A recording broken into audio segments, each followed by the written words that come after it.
Le ville venete rappresentano un tesoro del territorio veneto, in modo particolare di Treviso e Venezia.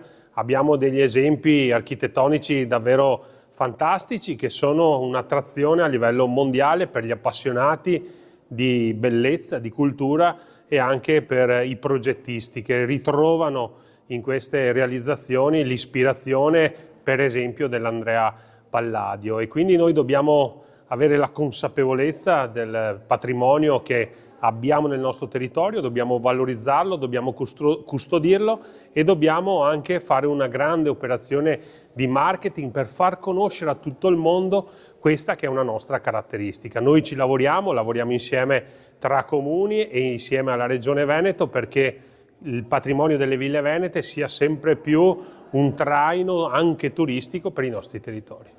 Parliamo di Villa Margherita, stiamo andando verso la bella stagione. Che uso si sta facendo di questa villa?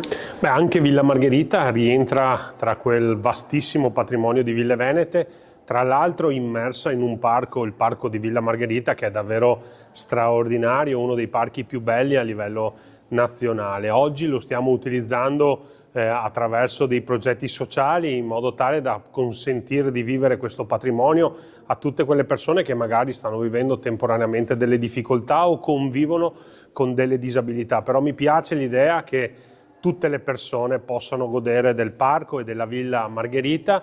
Sarà nostra cura progettare e mettere in campo anche dei fondi, reperire dei fondi a livello europeo per poter riqualificare completamente sia la villa che la Barchessa. Ovviamente è un intervento molto impegnativo che in questo momento non riusciamo ad affrontare da soli, però l'attenzione è sempre massima nei confronti di quello che è un simbolo della nostra città e che oggi accoglie tanto sociale.